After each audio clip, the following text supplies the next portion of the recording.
Jae-wong, your time is up! The gunshot came before the scream. Vanessa did not flinch. She caught the tray falling from her own hands, spun on her heel, and put a bullet through the first man's kneecap before he even registered that she was armed.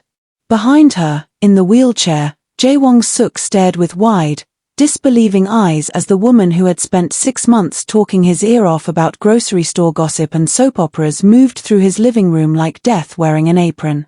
"Stay behind me," she said, voice calm, almost cheerful, like she was announcing dinner was ready.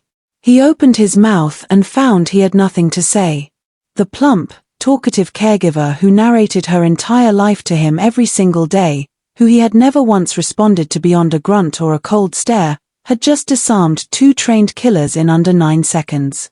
Outside, 3 more men were coming up the garden path with rifles raised, and Vanessa turned to look at him with an expression he had never seen on her before.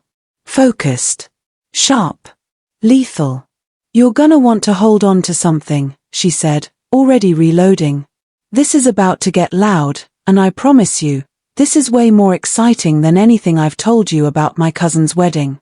For 6 months, Jae-wong-suk had believed the woman who wheeled him to physical therapy, who cooked his meals and filled every silence in his house with her endless chatter, was nothing more than hired help, a background noise he tolerated because his doctors insisted he needed supervision. He was wrong. And in the next 60 seconds, everything he thought he understood about the world was about to come apart at the seams. Welcome to Zippy's Soul Stories. Before this story goes any further, smash the like button, hit that subscribe button and join the Zippy's Soul Stories family, because this is only the beginning, and trust us, you do not want to miss where this goes.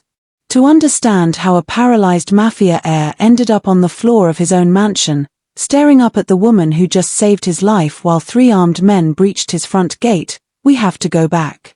Not to the shooting. Not even to the accident that put him in that chair. We have to go back 7 months, to a rooftop briefing in Busan, where a woman named Vanessa Okafor accepted an assignment that would change the course of everything. Vanessa was 34 years old when her handler, a wiry old operative named Frank Delacroix, called her into his office for what he promised would be her strangest assignment yet. She had spent the last 12 years of her life as a ghost. Trained since her early 20s by a private intelligence contract that most governments quietly denied existed, she had worked in 11 countries under 6 different names. She had protected diplomats, extracted hostages, and neutralized threats that never made a single headline. But she had never once, in all those years, been asked to do what Frank was about to ask of her. "You're going undercover as a live-in caregiver," Frank said, sliding a folder across the desk. 6 months, maybe longer. Vanessa opened the folder and raised an eyebrow at the photograph inside.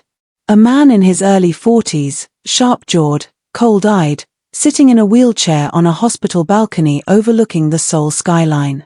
His name was Jae-wong-suk, heir to one of the most feared crime syndicates in East Asia.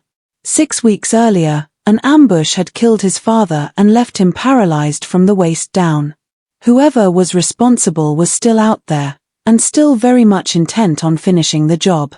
"Why a caregiver?" Vanessa asked. "Why not protection detail, the traditional way?" "Because whoever did this will expect bodyguards," Frank said. "Men in suits, weapons on their hips, obvious targets and obvious deterrents. What they won't expect is a chatty, harmless-looking caregiver nobody bothers to investigate twice." Vanessa smiled slowly, already understanding the shape of the role she was being asked to play. Not a soldier walking in guns blazing. A woman the world would look straight through. A woman everyone would underestimate, because that's simply what people did, and she had long ago learned there was no use fighting that reflex when she could instead use it as her greatest weapon. "I talk a lot when I'm undercover," she said. "Fair warning." "Talk all you want," Frank said. "Just keep him breathing." She did not know, walking out of that office into the rain, that the man she was being sent to protect would spend 7 months responding to her endless chatter with nothing but silence, cold stares, and the occasional grunt. She did not know that his silence would end up being one of the hardest things she had ever tried to crack. But she took the assignment anyway, because broken, guarded men were exactly the kind of puzzle she had never been able to walk away from. Jae Wong-suk woke up in a hospital bed 6 weeks after the ambush that killed his father, and the first thing he understood, before the pain, before the grief, before the rage, was that his legs no longer answered him. He stared at the ceiling for a long time, and when the doctor came in to explain the extent of the spinal damage, he said nothing at all. He simply turned his face toward the window and waited for the doctor to leave. He had been raised to be untouchable. His father, Suk Dae-ho, had clawed his way up from the docks of Incheon to control shipping routes, real estate, and shadow economies across 3 countries. Jae Wong had been trained since childhood in combat, negotiation, and the particular art of silence that made grown men nervous. The kind of silence that suggested violence was always 1 heartbeat away. He had never needed to explain himself to anyone. He had never needed to speak more than was strictly necessary. Words, to him, were currency, and he spent them the way his father taught him to spend everything else, sparingly, and only when it mattered. Now he could not stand up to defend himself if someone walked through his front door with a gun. The ambush had happened outside a shipping warehouse in Incheon, over in 90 brutal seconds. 6 shooters, professional, coordinated, gone before backup arrived. His father took 3 rounds to the chest and died before the car reached the hospital. Jae Wong took a single round that shattered 2 vertebrae and ended, in the space of 1 gunshot, the version of himself that had never known what it felt like to be powerless. He came home to a mansion that felt like a mausoleum. His mother had died years earlier. His younger sister lived in Los Angeles and called out of obligation more than affection. The empire he was meant to inherit was being quietly circled by men who had spent decades pretending to respect his father while waiting for exactly this kind of opening. And Jae Wong-suk, once feared across 3 countries, could not even reach a glass of water without help. That was when Vanessa arrived. She came in wearing plain scrubs, carrying 1 duffel bag and a folder of forged credentials identifying her as a spinal rehabilitation specialist. The head of household staff, a stern woman named Mrs. Han, led her through marble hallways to the sunroom where Jae Wong sat staring out at a garden he no longer had the strength to walk through. "Mr. Suk," Mrs. Han said carefully, "this is your new caregiver." He did not turn around. "Hi," Vanessa said brightly, stepping into his line of sight anyway, undeterred by the wall of silence radiating off him. "I'm Vanessa. I'll be looking after you starting today. I already love this house. By the way, the garden is gorgeous. Do you garden yourself or do you have someone for that? Because if it's you, I have so many questions. My grandmother used to grow the most incredible hibiscus and I've never been able to replicate it." He looked at her the way one might look at a fly that had wandered into a quiet room. Then he turned his wheelchair away from her without a single word and rolled himself toward the hallway. Mrs. Han winced. "He doesn't talk much." "Oh, that's fine," Vanessa said cheerfully, entirely unbothered, already following him down the hall. "I talk enough for 2 people. We'll be great." That night, in the small staff quarters she'd been assigned, Vanessa sat on the edge of the bed and allowed herself a quiet laugh at the absurdity of the day. 12 years of training, 6 languages, more combat hours than most soldiers would see in a career, and here she was, assigned to guard the single most silent, unreadable man she had ever encountered. Frank had warned her the job would be strange. He had not warned her it would be this quiet. She did not yet know that behind that silence sat a man sharper and more dangerous than most people twice his size, or that the walls he'd built around himself had been built for very good reason. She only knew that somebody had to keep talking in that house, or the silence might swallow them both whole. The weeks that followed settled into a strange, lopsided rhythm. Vanessa talked. About everything. About her childhood in Houston, about the terrible reality show she was following, about a recipe for jollof rice she swore would change his life if he ever let her cook it, about the neighbor's dog back home that used to howl at ice cream trucks. Jae Wong-suk said almost nothing in return. He answered direct medical questions with single words. He responded to her jokes with the faintest, almost imperceptible flicker at the corner of his mouth that vanished so quickly she sometimes wondered if she had imagined it. "You know," she told him one morning, wheeling him toward the therapy room, "most people would find the silent treatment insulting. I just find it a nice change of pace. I've dated men who wouldn't stop talking about crypto for 11 months. You're basically a vacation." He said nothing, but this time the corner of his mouth twitched for a full half-second before he caught it. "Aha," Vanessa said triumphantly. "I saw that. You almost smiled. I'm putting it in my daily report." Subject displayed a micro-expression at 7:42 a.m. "There's no report," he said, the first full sentence he'd spoken to her in 9 days. Vanessa gasped theatrically. "He speaks. Mrs. Han, get the calendar, we need to mark this day." "Don't," he said flatly, but there was no real heat behind it, and Vanessa grinned the whole rest of the way down the hall. What she did not say out loud, what she kept carefully folded beneath the endless chatter, was that she had already mapped every entrance and exit of the estate, had already identified the guard rotation's weak points, had already noted which staff members glanced too long at their phones and which ones flinched too easily at loud noises. Beneath the woman who talked about hibiscus flowers and terrible reality television lived an operative who had not stopped working since the day she walked through the front gate. Jae Wong-suk, for his part, gave nothing away either. He watched her more than he let on, noted the way her eyes swept a room before she ever fully entered it, the way she positioned herself near exits without seeming to think about it, the way her laughter, warm and constant as it was, never quite reached the stillness behind her eyes. He said nothing about any of it. He had learned long ago that saying nothing was often the most dangerous thing a person could do, because it meant you were always watching, always calculating, while everyone around you assumed you were simply absent. He did not trust her. He did not trust anyone. But he found, against every instinct he had spent a lifetime cultivating, that her presence in his silent house had become something he did not entirely dislike. 3 months into the assignment, Vanessa discovered the first crack in the wall. It was past midnight, and she had gone to check on him after hearing an unfamiliar sound from his room, the scrape of something heavy against the floor. She found him on the ground beside his bed, having tried and failed to reach a framed photograph that had fallen from his nightstand, his wheelchair knocked over just out of reach. His jaw was tight with something that looked less like pain and more like fury directed entirely inward. "I'm fine," he said before she could speak. "Leave." Vanessa did not leave. She knelt down, righted the chair, and lifted him back into it with an ease that made his eyes narrow, the same practiced strength she always tried to disguise with soft laughter and self-deprecating jokes about her own clumsiness. She picked up the photograph from the floor and looked at it before handing it back. A woman with a warm smile, a young boy at her side.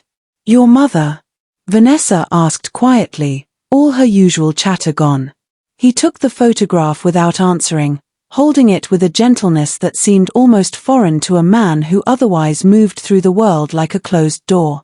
For a long moment, he said nothing, and Vanessa, for the first time in 3 months, did not fill the silence either. She simply waited.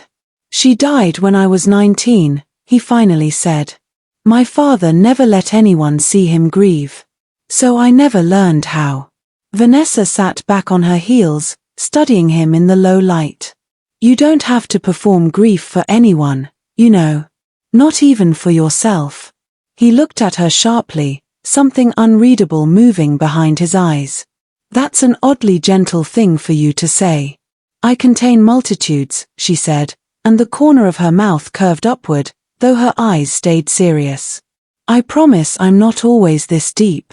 Ask me about my opinions on canned biscuits sometime, you'll never respect me again." He almost laughed.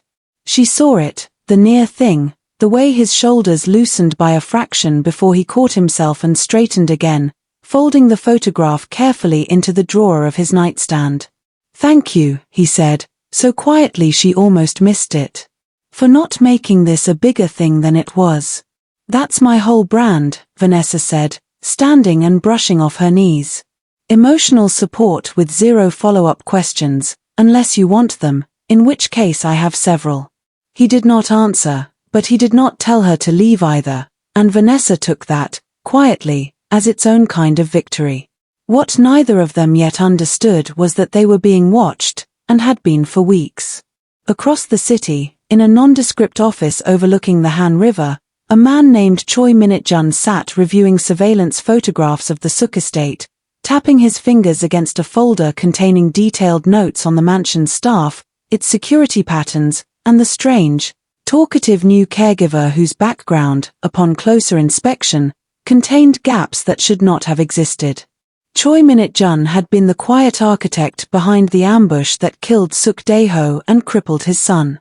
A former lieutenant in the Suk organization, passed over for advancement one time too many, he had spent 2 years building alliances with rival factions, waiting for the moment to strike. The ambush had been step 1. Finishing what he started before Jae-wong-suk could recover enough to consolidate power and come looking for revenge was step 2, and he did not intend to wait much longer to complete it. The caregiver, he said to the broad-shouldered man across from him, an enforcer named Park. Run her file again. Deeper this time. She's hired help, Park said, unimpressed. Talks non-stop, according to the house staff we've paid off. Hardly a threat. Choi studied the photograph a moment longer, taking in the calm, alert eyes that did not match the soft, chatty posture the staff described, and felt something cold settle low in his gut, the same instinct that had kept him alive through 2 decades of violence. Humor me, he said. Run it again. And this time, go back further than 6 months. If your heart is already racing, drop a comment below and let us know where in the world you are watching from so we'd know you're still watching, because everything you think you understand about these two is about to be tested. The attack came on a Tuesday evening, 4 days after Choi's men finished their second sweep and came back with irregularities they could not fully explain, but enough to convince him waiting any longer was no longer worth the risk. Vanessa had just finished helping Jae-wong through his evening stretches, mid-sentence about a rerun she'd watched the night before, when she felt it. The subtle shift in the air that 12 years of training had taught her never to ignore. The household had gone quiet too early. The East Gate guard had missed his routine check-in. Small things. The kind of things a normal caregiver would never register, but that sent every nerve in Vanessa's body snapping to full alert. She stopped talking mid-sentence, and the sudden silence was so unlike her that Jae-wong looked up immediately, sensing the change before she said a single word. Get away from the window, she said, her voice dropping into a register he had never once heard from her, calm, flat, and utterly without warmth. Now. He did not argue. Something in her tone made arguing impossible. What's happening? He asked, wheeling himself back from the glass. Company, Vanessa said, already moving toward the hallway closet where, 6 weeks earlier, she had quietly hidden a compact case of equipment beneath a stack of spare linens, just in case. The kind that doesn't knock. She returned in seconds with the case, and Jae-wong watched, stunned into silence, as she opened it to reveal a compact firearm, spare magazines, and a small radio device she immediately clipped to her collar. Every soft, chatty, hibiscus-loving edge of the woman he had spent 7 months living alongside had vanished, replaced by someone with eyes like flint and hands that moved with terrifying precision. Who are you? He asked, and for the first time since the ambush that shattered his spine, there was something other than cold calculation in his voice. There was real fear. Someone who's about to save your life, Vanessa said, checking the chamber of her weapon with a practiced flick of her wrist. Ask me questions later. Right now, I need you to trust me. Downstairs, the first window shattered. Vanessa moved without hesitation, wheeling Jae-wong's chair away from the exposed wall and behind the reinforced stone pillar near the study, a spot she had marked as the safest position in the room during her very first week in the house, back when she told herself it was just habit, Just old training that never quite switched off. Now that habit was the only thing standing between him and a bullet. "Stay down," she said, and then she was gone, moving toward the sound of splintering wood with a speed that made him question everything he thought he understood about gravity, and about her. The first man came through the shattered patio door already firing, spraying wild rounds into the dark room. Vanessa was not where he expected her to be.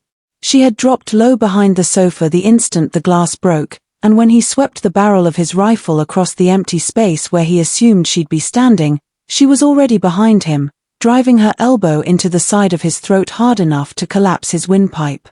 He went down gagging, weapon clattering across the marble floor, and Vanessa scooped it up in the same motion, checking the corridor before the sound of his fall had even finished echoing. Jae-wong watched from behind the pillar, his own heart hammering against his ribs in a way it had not done since the night his father died, and found himself unable to look away. This was not the woman who'd spent 7 months narrating grocery store gossip and terrible dating stories. This was something else entirely, something precise and merciless, moving through his home like she had rehearsed this exact scenario 100 times before. A second man appeared in the hallway doorway, and this time Vanessa did not have the element of surprise. He saw her first, weapon already rising, and she threw herself sideways as the shot cracked past her ear, close enough that she felt the heat of it against her cheek. She came up firing, 2 shots, center mass, and the man folded backward through the doorway he'd just come through. "Vanessa," Jae-wong called out, his voice cutting through the chaos with something raw in it, something that was not quite fear and not quite or but sat somewhere dangerously close to both. "Behind you."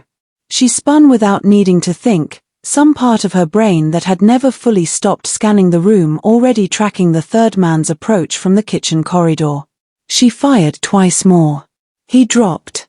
Silence settled over the room, thick and sudden, broken only by the ragged sound of both their breathing. Vanessa lowered her weapon slowly, scanning the shadows for movement, and when she was satisfied the immediate threat had cleared, she turned back toward the pillar where Jae-wong sat frozen, staring at her like he was seeing her for the very first time. In a way, he was. "There are more outside," she said, crouching beside him, all business now, no trace of her usual chatter anywhere in her voice. "This wasn't the whole team. We need to move you somewhere more secure." "Who are you?" he said again, and this time his voice shook, just slightly, the first real crack she had ever heard in it. 7 months. 7 months you talked to me about hibiscus flowers and canned biscuits, and I thought you were the most harmless person I had ever met. "I am exactly who I said I was," Vanessa said, checking her magazine and slamming it back into place. "A caregiver. I just happen to also be very good at keeping people alive."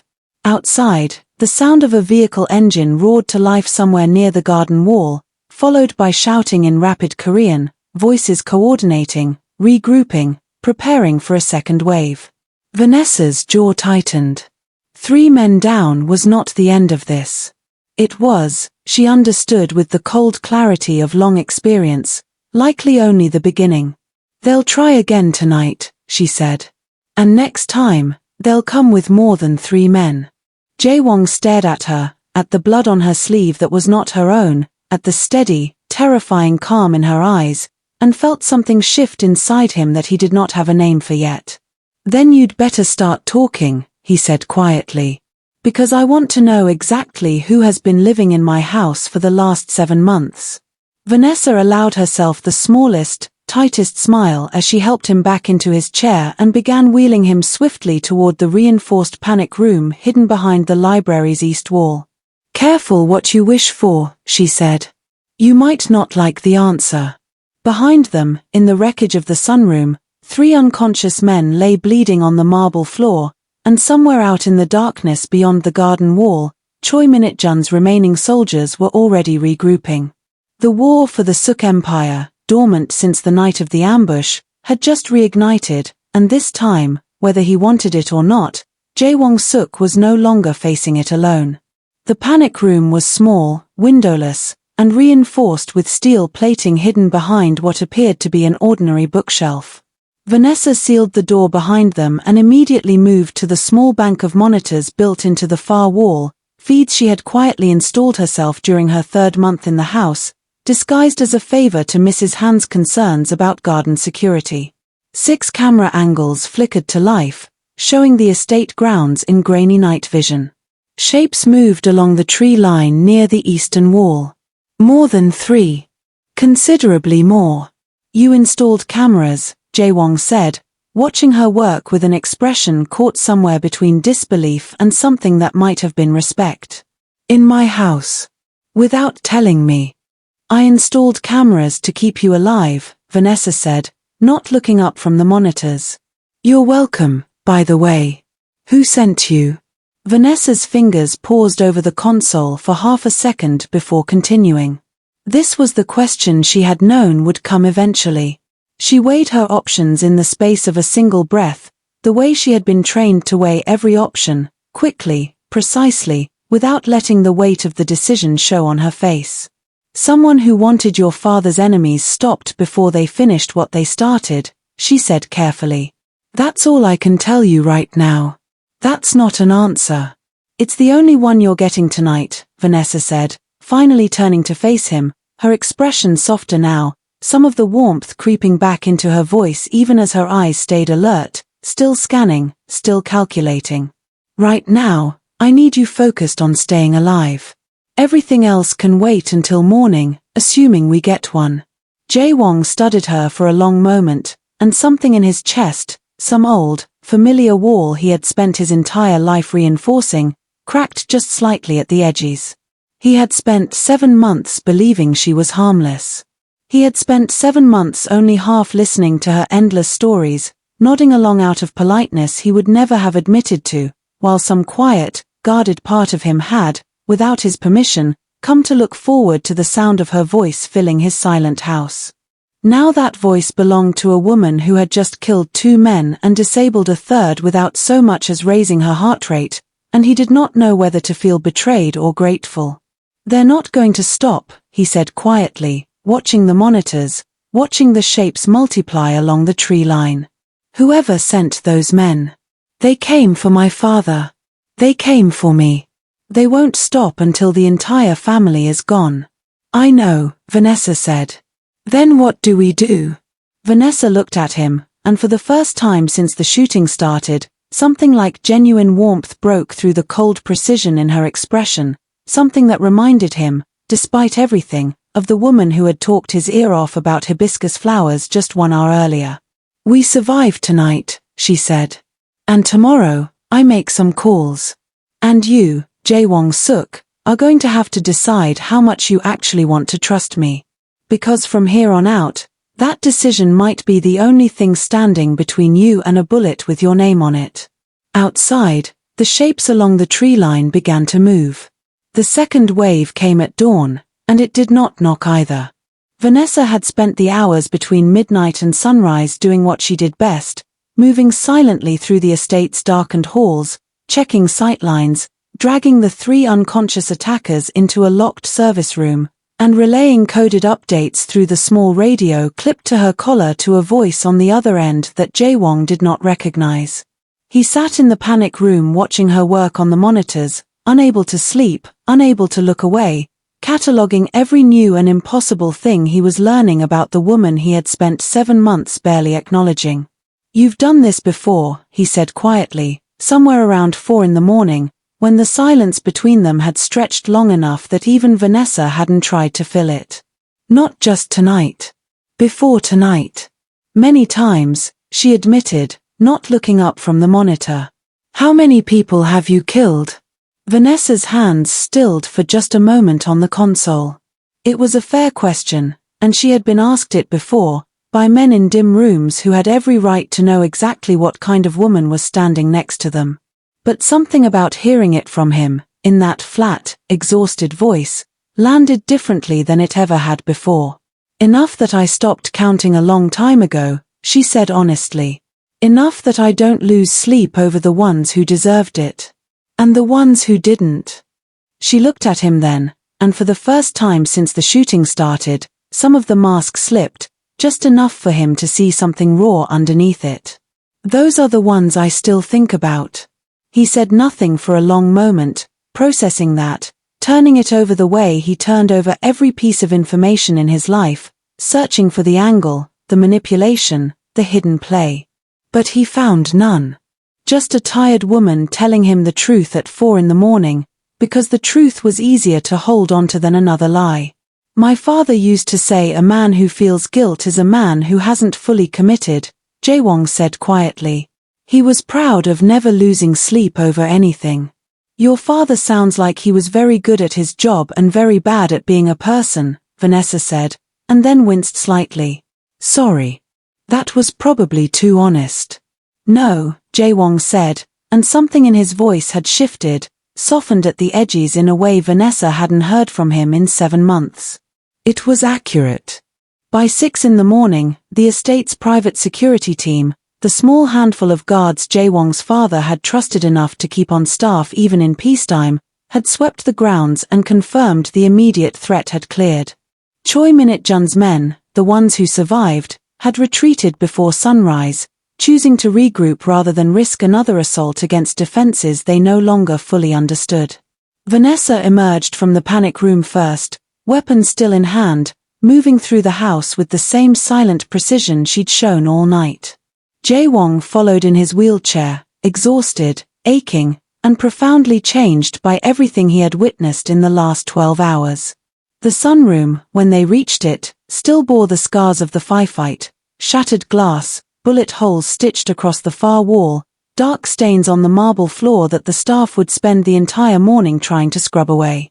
"I need to make a call," Vanessa said, already dialing a number on a satellite phone she'd produced from somewhere inside her equipment case. "Give me 5 minutes." "Vanessa," Jae-wong said, and something in the way he said her name, quiet, deliberate, made her pause with the phone halfway to her ear. "Thank you. For last night." She looked at him for a long moment, taking in the exhaustion carved into his face, the way his hands, always so carefully controlled, trembled faintly against the arms of his wheelchair. "You don't have to thank me. It's the job." "No," he said. "I don't think it is. Not entirely." Vanessa didn't answer that. She simply lifted the phone to her ear and walked toward the far end of the room, leaving him with the wreckage of the house and a question neither of them was ready to answer.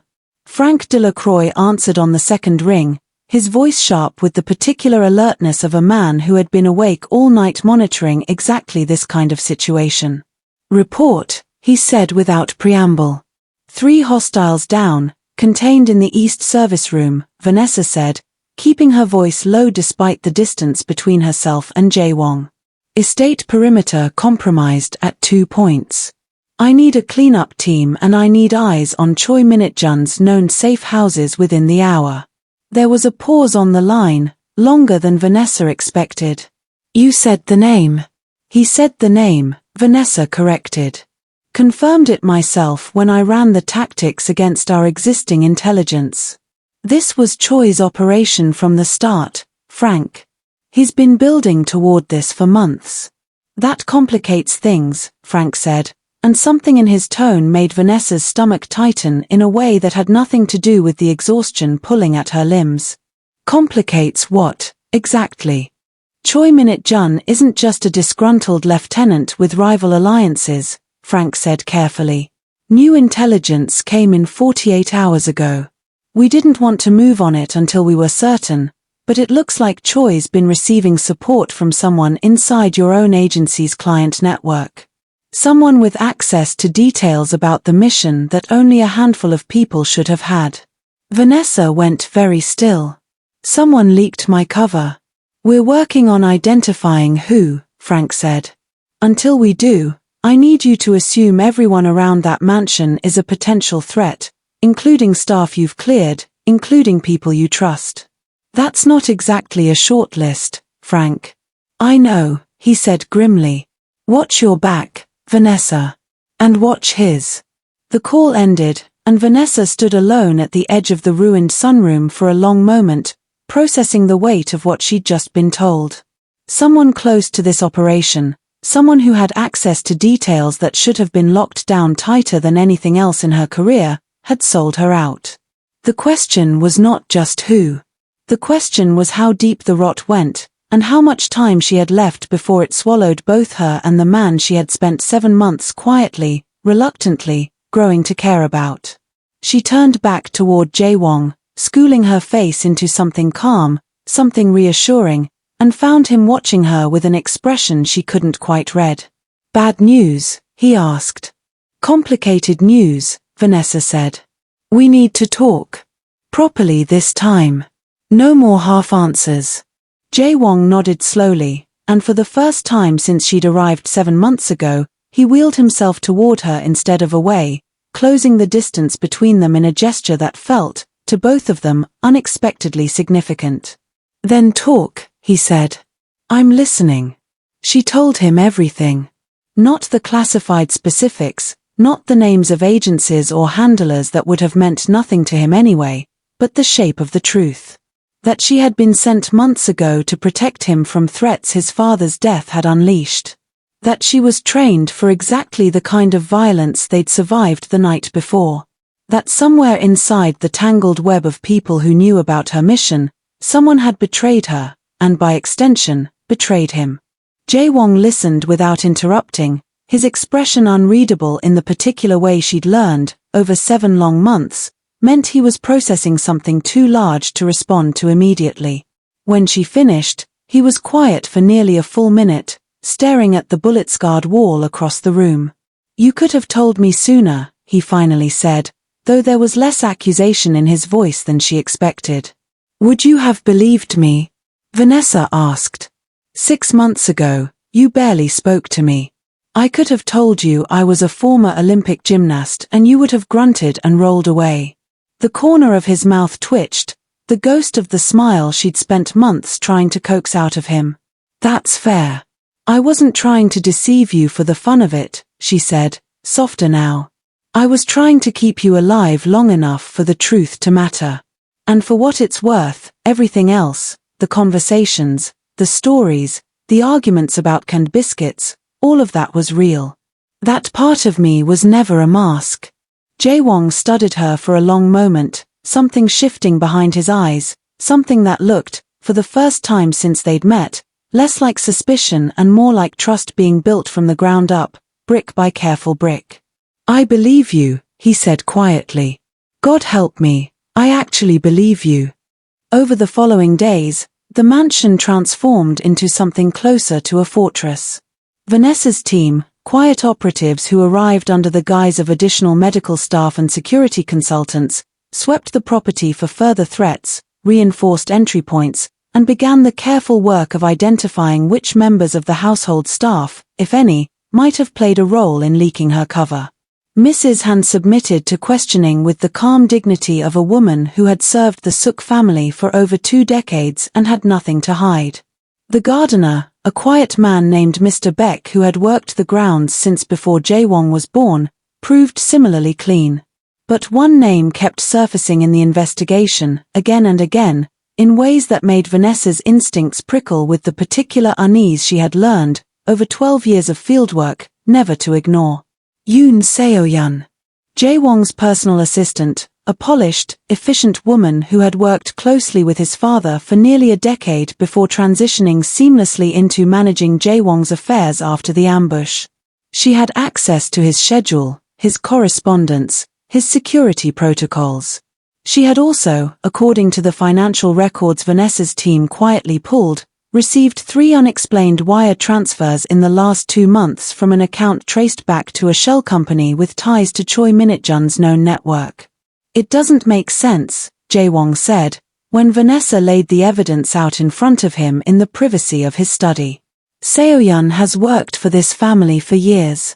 She was loyal to my father. People change loyalties for a lot of reasons," Vanessa said carefully. "Money. Fear. Old grudges nobody bothered to notice."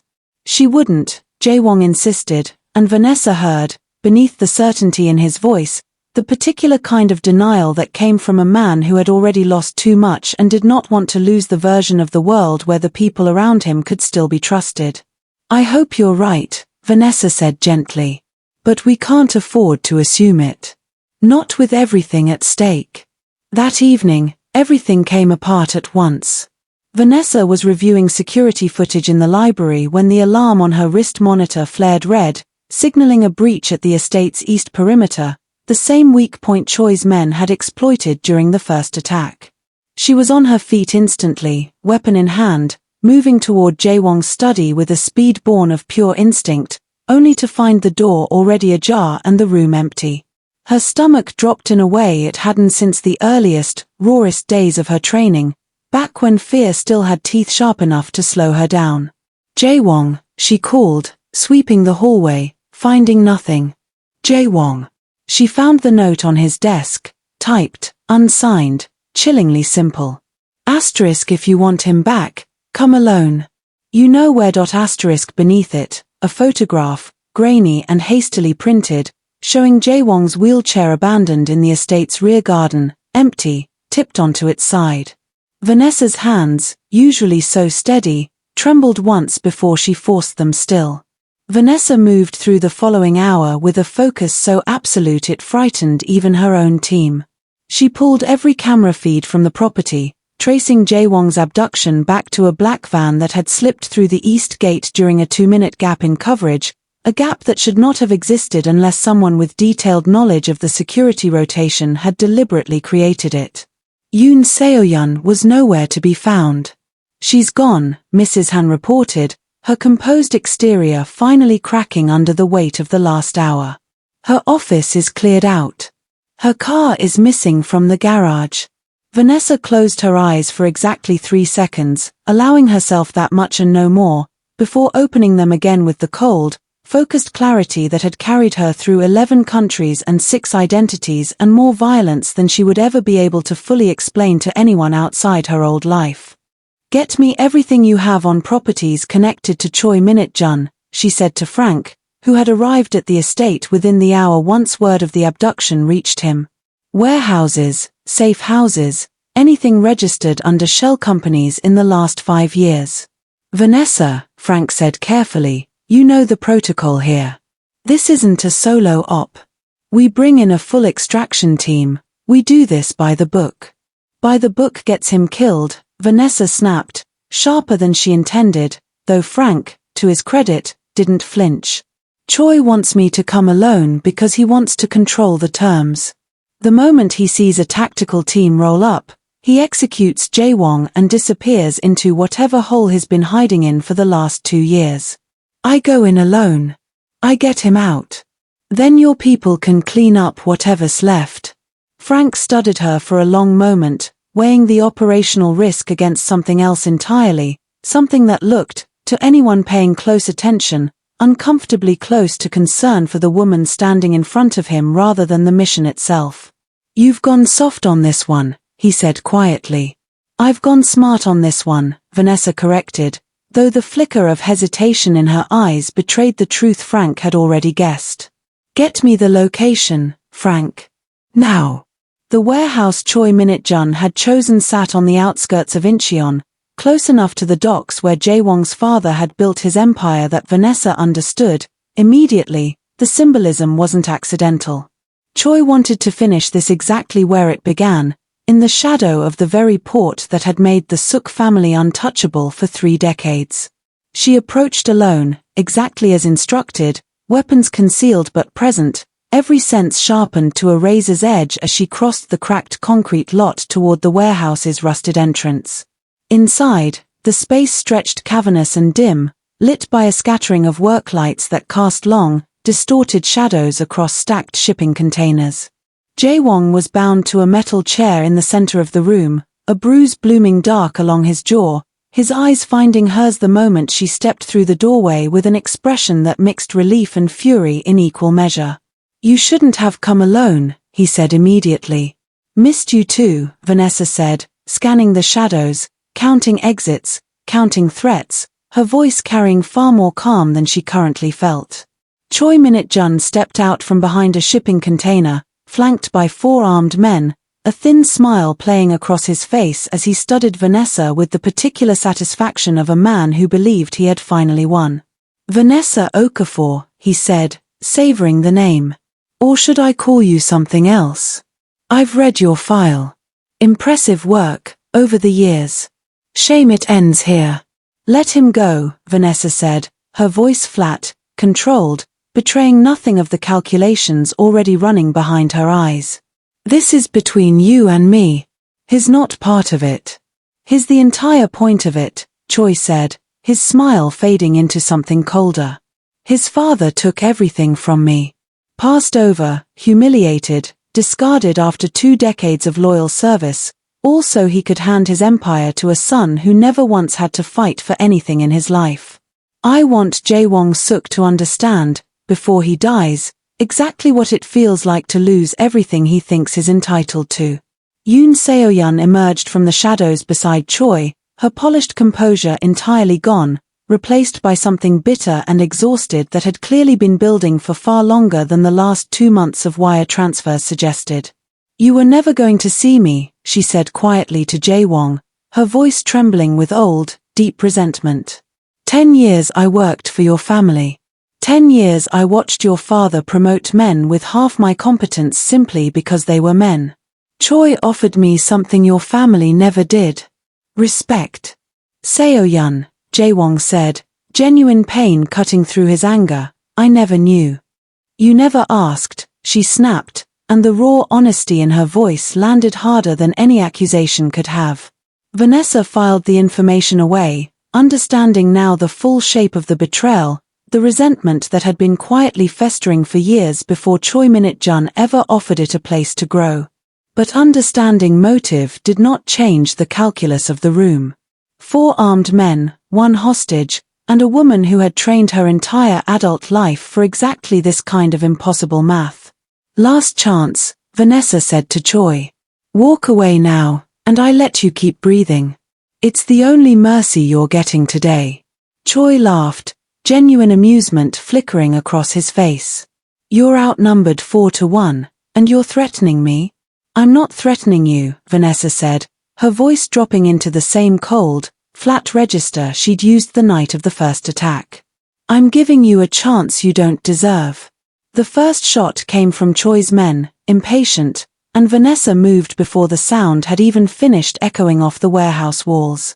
She dropped low behind a stack of shipping crates as bullets tore through the space where she'd been standing, already drawing her weapon, already calculating angles, exits, and the precious few seconds she had before Choi's men regrouped enough to trap her in the open. Jae Wong, still bound to the chair, watched with a mixture of terror and fierce, desperate hope as Vanessa moved through the warehouse like something out of a nightmare Choi Minute-jun had badly underestimated. The first of Choi's men fell within seconds, caught off guard as Vanessa emerged from behind the crates in a spot none of them expected, her aim precise, economical, merciless. The second came at her directly, weapon raised, and she disarmed him with a brutal efficiency that left him unconscious on the concrete floor before he understood what had happened. The third and fourth split up, trying to flank her, a tactic that might have worked against someone with less training, less instinct, less raw determination burning through her veins at the sight of Jae Wong bound and bleeding in the center of the room. She took a graze along her upper arm from the third man's shot, a burning line of pain she filed away and ignored entirely, closing the distance and ending the confrontation with 2 precise strikes that put him on the ground beside his companions. The fourth man, seeing his allies fall in the span of under a minute, made the mistake of hesitating, and hesitation, Vanessa had learned long ago, was always fatal in rooms like this one. Choi Minute-jun watched his men fall with growing, disbelieving horror, the confident smile from moments earlier long since vanished from his face. He raised his own weapon, pointing it directly at Jae Wong's head, understanding that his soldiers alone would never be enough to stop the woman advancing toward him. One more step, Choi said, voice cracking with barely controlled panic, and he dies. I promise you that. Vanessa stopped instantly, weapon still raised, eyes locked on Choi with an intensity that made even Yoon Seo-yeon take an instinctive step backward. You've already lost, Vanessa said quietly. Look around you, Choi. Your men are down. Your plan is in pieces. The only question left is whether you walk out of here in handcuffs or in a body bag. That choice is entirely yours. And if I pull this trigger anyway? Choi asked, his hand shaking against the gun pressed to Jae-wong's temple. Then you die knowing you accomplished nothing, Vanessa said. Because I will put a bullet in your skull before his body even hits the floor, and everything you've spent 2 years building will have been for absolutely nothing. The warehouse fell into a silence so complete Jae-wong could hear his own heartbeat hammering against his ribs, could hear the ragged, uneven breathing of the man holding a gun to his head, could hear, somewhere beneath all of it, the quiet, unshakable calm in Vanessa's voice that told him, with more certainty than anything else in this impossible night, that she was not bluffing. Choi's hand trembled. Vanessa did not move. Seo-yun, Choi said finally, without looking away from Vanessa, get the car. We're leaving. And him? Seo-yun asked, gesturing at Jae-wong with something that, despite everything, still carried a flicker of old, complicated feeling. Choi hesitated, the gun still pressed against Jae-wong's skull, 2 years of carefully constructed vengeance colliding, in that single frozen moment, with the very real possibility of dying on a warehouse floor for nothing. Leave him, Choi finally said. This isn't worth my life. He lowered the weapon slowly, stepping back from Jae-wong's chair with his hands raised, and Vanessa closed the distance in 3 swift steps, disarming him completely before he could reconsider. Seo-yun, understanding the moment had already slipped entirely out of her control, made a desperate break for the warehouse's rear exit, and Vanessa let her go, prioritizing the far more urgent task of freeing Jae-wong from the ropes binding his wrists to the chair. Are you hurt? Vanessa asked, her hands moving quickly, efficiently, checking him for injuries beneath the professional calm that could not quite hide the fear that had been sitting cold in her chest since she'd found that note on his desk. I'm fine, Jae-wong said, though his voice shook slightly as the adrenaline of the last few minutes began, finally, to recede. Vanessa, that was. Later, she said gently, helping him from the chair, supporting his weight as they moved toward the warehouse exit where Frank's extraction team, alerted the moment Vanessa engaged, was already converging with lights and sirens cutting through the early evening darkness. Let's get you home first. Choi Minute-jun was taken into custody within minutes, his carefully built vengeance ending not in triumph but in handcuffs and the particular humiliation of watching everything he'd spent 2 years constructing collapse in the span of 90 violent seconds. Yoon Seo-yun was apprehended attempting to cross the border 3 days later, her betrayal, born of years of quiet resentment, ultimately buying her nothing but a prison sentence and the loss of everything she'd once had. In the weeks that followed, as the estate slowly returned to something resembling normalcy, Jae-wong-suk found himself, for the first time since the ambush that shattered his spine, sitting in the sunroom not staring blankly at a garden he could no longer walk through, but actually watching it, actually present in his own life in a way he hadn't been in months. Vanessa found him there one afternoon, mid-sentence about the ridiculous plot twist in the show she'd been watching, and stopped short when she noticed the small, genuine smile already waiting on his face before she'd even said a word. You're smiling, she said, delighted. Unprompted. Before I even got to the good part of the story. I've had some time to think, Jae-wong said, about how much of my life I spent not letting myself feel things. My father built an empire out of never showing weakness. I nearly lost everything, including you, before I understood how much that cost me. Vanessa sat down across from him, something warm and careful moving behind her usual easy grin. You're not going to get mushy on me now, are you? Because I don't have a joke prepared for that. I'm serious, he said, and the rare, unguarded honesty in his voice made her fall genuinely silent for the first time in the entire 7 months she'd known him. You saved my life. More than once. And somewhere in the middle of all the chaos, you also taught me how to actually live in it, instead of just surviving it. I don't know how to properly thank you for that. You could start by letting me finish telling you about this show, Vanessa said, though her voice had gone soft, and something in her eyes suggested she understood exactly how much weight sat beneath his simple words. He laughed then, a real laugh, warm and unguarded in a way that felt, to both of them, like the beginning of something neither had expected to find in the wreckage of the last several months. The empire Jaewong inherited would take years to fully stabilize, the scars of his father's violent world never entirely healing, the wheelchair he sat in a permanent reminder of everything that had been taken from him the night of the ambush. But sitting in that sunroom, listening to Vanessa's endless, wonderful chatter fill the silence he had spent his whole life hiding behind, he understood something he never had before. Not every kind of strength looked like the world expected it to. Sometimes the fiercest, most dangerous person in the room was the one everyone else had already decided to overlook. And sometimes, the very thing you spent your whole life protecting yourself from, letting someone in, talking, being fully seen, turned out to be the thing that saved you most of all.